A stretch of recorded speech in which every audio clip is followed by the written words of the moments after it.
This learning tool is based on a two-stage project which funded by Glasgow University. It explores the life histories of polio survivors, that is, men and women who acquired or contracted polio in the 1940s and 1950s during the epidemic. This particular part of the project is to experiment with the process of recorded delivery and how to translate life history interviews collected by social scientific methods into dramatic material. So the trick for us, I think, is to make it interesting. There's a lot of stuff in here. Much of it isn't relevant to polio, but it's just generally about people's lives, which is fascinating. But I think it's finding, as in any dramaturgy, it's like finding key points that are going to hit with an audience. And I think it's about finding an arc as well. It's finding a point of travel. So we go from one point and we end up with another, rather than it being like a monotone, we stay in the same place. So that's kind of our task. What I want to do first is play one of the tracks, just so we can all listen to it together. And I think we'll stop it and start it and talk about it as we go. And it's about, well, what interested you about this? You know, what happened for you when you heard this? Why do you like this bit? Why don't you like that bit? Do you think this bit would be useful? So on and so forth. We've got transcripts of the pieces, so we can refer to these. But I think it's a kind of an audio exercise initially. It's actually about listening. The thing with recorded delivery technique as well is you put everything in. You don't listen to it and think, well, I'll take that laugh out, and I'll take that sigh out, and I'll take that gap out. It's important that all stays in. I guess I'm really interested in what their experience was of meeting you, Sonali, and talking about this in this way and putting a part of themselves into this context and what that's sort of done since. Yeah. Like follow-up interviews would be really interesting now. What we have in common with these people is we have polio. You know, this is not a choice of, I want to join a bridge club because I like bridge and they're all going to have something in common. This is not the only thing we've got in common. From the age of 40 up until when he died at 80 odd, he was 82 I think, he was showing signs of post-polio. And I think that he had polio, but here. I think there's quite a lot there, which might be interesting to work on. This particular sequence.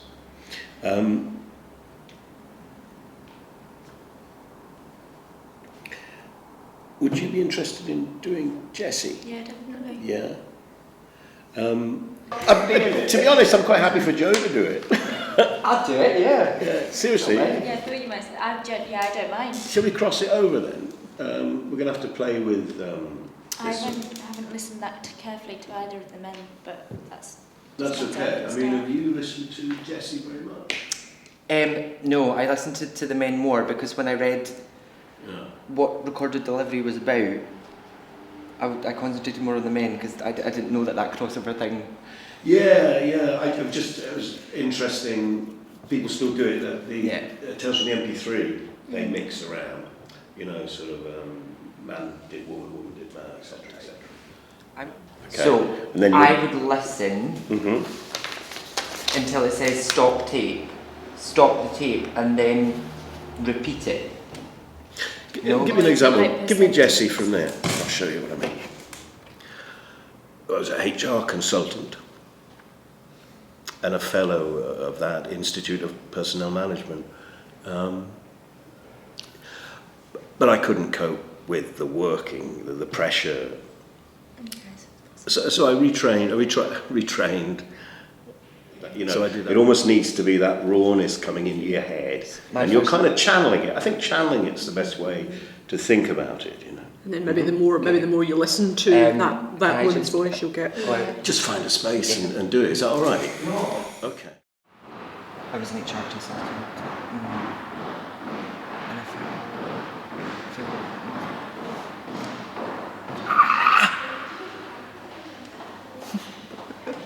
Showy things, expensive holidays or anything like that. You know, apart from the fact that I could not do has what they are enjoying. she's perfect fine. And that I was taking my trousers off. She made me a little pair of trousers, and I was taking these off, and she smacked me because I was taking them off. And the mind boggles that a woman would smack a 17-month child, but we'll go into that. When I started teaching, there were barriers. Most of the time there were barriers, and I was conscious of them. But my view is that you just have to find a way around them, which is what happened. I've learned that in the Scouts, really, because I got bullied quite badly in the Scouts to start with, and then I ended up with the kids. So that seemed to me the way it was at that time. I felt you got it really right. So, I mean, I think just, you've just got to do what you did, which is relaxing the performative side of it. I think it's an interesting one, Rachel. I don't know. I think for our purposes now, because we're not going to have, we can't do... We can do very good edits, but we haven't got really the equipment to do super special edits. Yeah. You know what I mean? So I think we'll keep it fairly raw, and I'm not bothered by it. I think it's interesting. I'd like to get away that sense of you're listening to somebody, I think that's probably the next step in what I would want to work on. Yeah. Because every time when we were doing it outside in the foyer, every time I looked at you, it was like... Whoa, you went. Yeah. It's very difficult, very But difficult. it had a different meaning for me. In a way, I think I got more from it, listening to you saying that, than I maybe did from the initial interview. I don't know whether I warmed to the person more hearing it from you, or it seemed to have a different tone, although you were mimicking her actual tone. I don't know what anyone else thinks, but I thought it had a slightly different tone, maybe. It would be interesting to ask Sonali how many of them looked directly at her. Yeah. But I think that's right, but I think the purpose of this is to engage. Yeah. So that's our purpose in a sense. So whilst I do it, I think you have to find a way to do this. I want to understand you're listening because they're listening. Exactly. So it's counterintuitive. And much as it's counterintuitive to not try and clean it up a little bit, to make those links. But we found that when I was, Mum and I were talking about that, it was one of the ones when I was practising mine outside, there was one line, and Mum was like, it sounds so robotic, and I'm like, and it does sound so wrong to my own intonation pattern, but it's like, but that's the way he's saying it. So I've got to, That's his thing. Yeah, so I've got to repeat what he says, how he says. Finding that, that timbre, because it's so far removed. Yes, absolutely. From me. And I can remember this woman, and I think it's about timbre again, and I think you've got that. Once you get the tone, it's almost you're not, Whereas it was harder to get the tone and the timbre of the first of Jessie because the accents are similar. Yes, Do you know what I mean? yes, absolutely. So it's easier for me to slip into being my voice. Think pitch, get that pitch right. Yeah. And I don't really have much recollection of that either, except that I was in hospital for about 13 months and just managed to avoid the iron lung. And I couldn't do anything. I was just completely paralysed from neck to foot. And I still got scars on the back of my head where there was a little baby, and he used to do that because I couldn't move anything else. No hair ever grows on these two patches. Yeah, okay, well, physically, it totally started to remind me of Frantic Assembly, their work, and what really needs to happen is you need to focus on one another. That's when it really comes to life, when you started, I know you were very nervous, and what was happening was the eye thing was happening again. Yeah. Like you were listening, visibly listening, Yeah. and sometimes that's dead right, in a way, because I made a later note And it's almost to do with the character. Remember we spoke about that last week? So Yeah. Tom, because Tom is so slow and reflective, almost this kind of, like he's pulling ideas out the sky. You know, he's thinking about this brain box of stuff up there and trying to find the way to say it, that he doesn't offend anybody. You know, that in a way, the eyes going up is fine. But early doors, I think, with one you did, Joe, it was wrong. It needed, because she's a lively woman who wants to engage with people. You know, so get your clue from the characters. You know. I would make suppose from everybody. It's alright, I'm at 5. Actually, you're a bit. Whereabouts would you like to go to? Just be later than that, because it started at 6, isn't it? Just the end of it. Oh, this volume drives me insane. It's the worst function in the world. Right. Yeah. It's going. Oh, wait. Number 34. What it's really doing Okay. is liberating. I'm at 27, 28, So they're moving more 30. I'm at 30. Okay, ready? They were very accepting of me.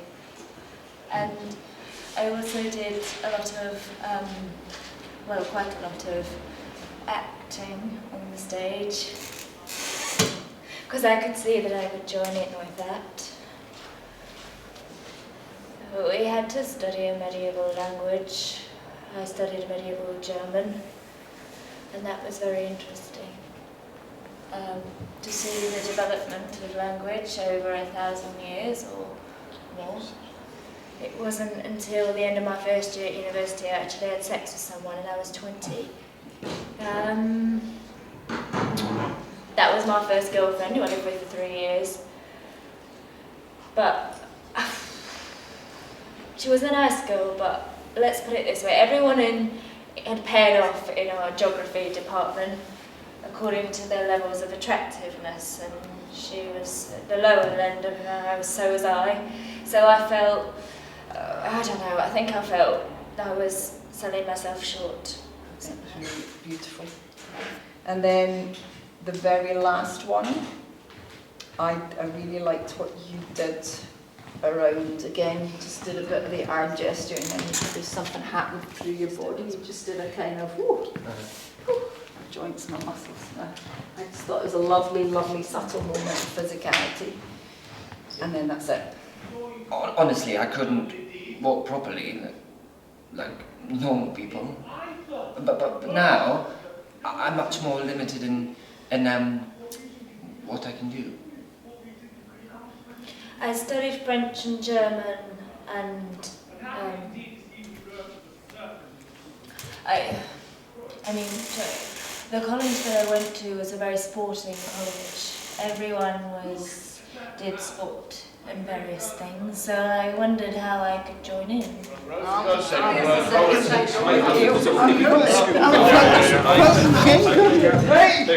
are we getting for I want to be straight. I want to be straight. I'm sick and tired of taking drugs and staying up late. I want to confirm. And I wouldn't leave it alone. You know what little ones are like when they're not well. And they called the doctor, and the doctor said he thought I had polio. And I was taken to the city hospital, which was the infectious disease hospital in Edinburgh. My mother said that she had washed me and dressed me, and they took everything off and put these old clothes on me, and they burnt everything. And she was distraught. She went up every week. The window would be opened. Apparently it was like a little shutter was opened, and the sister would say, she's all right, you know, and that would be the sum total of their information. Until the 6 weeks came up, and the sister let them in because they thought I wouldn't make it through the night. And she walked past me. She did not recognize me, my mum. And I think that hurt her. That stayed with her a long time. Well, I was a 9-month-old baby, so I can't really remember it. I can only remember what my mother told me. She said I was a fast developer, I was already beginning to walk, and I was very energetic. And then I got these flu-like symptoms, and then transpired it was polio. And came from my left leg. The virus spread up across my chest, just missing the heart, and down the right arm. And so I got a sort of crisscross impairment, if you like. My left leg is weak, and my chest and my right arm. So throughout many years, well, I'll tell you that later, I probably don't want to know about that. So what else about the early years? I was taken to, first of all, Great Ormond Street, who had rather backward approach to it, according to my dad. My dad was a biologist and he didn't like what they were doing. They had me incarcerated in plaster for 3 months. I still got scars on the back of my head where I was a little baby and I used to do that because I couldn't move anything else, and no hair ever grows on these 2 patches.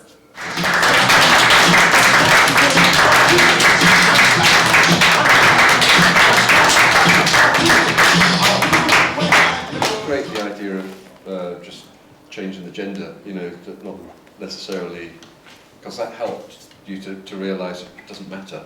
Yeah. That the gender doesn't actually matter. No, it was funny, I was talking to Sonali about him this morning, actually, about Tom. I was saying, because funnily enough, I read the things first, I read the transcripts first before I actually listened to them, and oddly enough I found Tom one of the easiest ones to read, oddly enough. Because I thought, oh, this guy's had a really exciting life, and he's been abroad, and he's done this, and fast-paced life, and then as soon as I heard his voice, he was not at all what I expected when I heard the voice. Writ large. It's an interesting one. It's beautiful when it's raw, and then you can almost feel the artifice coming in. You've almost got to unpick it again and sort of throw it out just to keep that truth there. I think for me, like that's what my thing.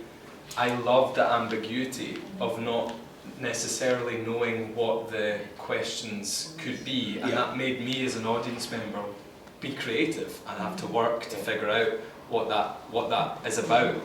No, I mean it's what made it not dry, because it's interesting what you said about the reading it through initially and that feeling quite a challenge to bring life to it. So I think it's what made it, because it wasn't necessarily one strict form. There was a lot of morphing and liveness in all the little moments. So yeah, I think that's what made it. Yes. Actually that thing about the fact that I didn't know about the actual fact of the polio vaccine being a hair's breadth away and all that stuff. Is that actually true? It's actually true. Yeah. I mean, it did. You know, I think there's. You ask one scientist, tell you one thing. I mean, there's some debate about whether it became less effective. Right. But I think certainly the worldwide program was halted. Was halted. Finances, you know. So, I mean, because it was eradicated. You know, I was told when I was, you know, however old, you know, mid-20s, 30s, whatever, it was eradicated. It had gone. Right. You know, and then you realise it hasn't, and there's increasing numbers of people being diagnosed with it, and there's post-polio as well. It's a whole different world. Well, I think when you approached me initially with the interview material, there was a wealth of information then. It was kind of how to deal with it. And I'd been interested in verbatim theatre for quite a long time, and I've done some verbatim theatre. And there's a particular technique that's used in verbatim theatre called recorded delivery, where the actors have the words of the subjects into their ears through headphones, and rather than pretending to be the people, they sort of become them, if you like. They channel them. So they repeat, they use their accent, their tone of voice, they repeat every pause, every laugh, every breath. It's an extraordinary process, and it gives, I think, real truth to what they're doing, and real respect to the source material. So I wanted to kind of respect the source material, but also make it interesting. And I thought this would be a way of doing it. There's far more room for that same kind of spontaneity and that use of impulse in the technique than I first thought. I thought the technique was very rigid and very strict, when actually there's far more freedom in the technique than I first thought. Selecting the themes from the life history interviews was relatively easy, really. They covered certain areas. I guess it's always a bit subjective. There's things I was interested in. So, because I had polio myself as a kid, and I remember my parents telling me stories about, you know, how I was put in an isolation ward and they didn't see me other than through a window for 6 weeks, and my clothes were taken off me, all the lovely clothes that my parents put me in were taken away and destroyed and all that sort of stuff. So I knew all the people that had been interviewed talked a little bit about that. So I thought that was a good way in. It was like the beginning, and it was also about how we treated people who were ill in those days. It was kind of different approaches.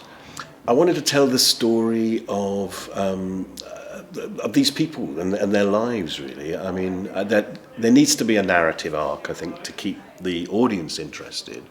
So as I say, it began from the beginning, it developed through how their lives panned out, and then we see them, when you're interviewing them, obviously they're near the end of their lives, really, but it's about making that fresh, you know.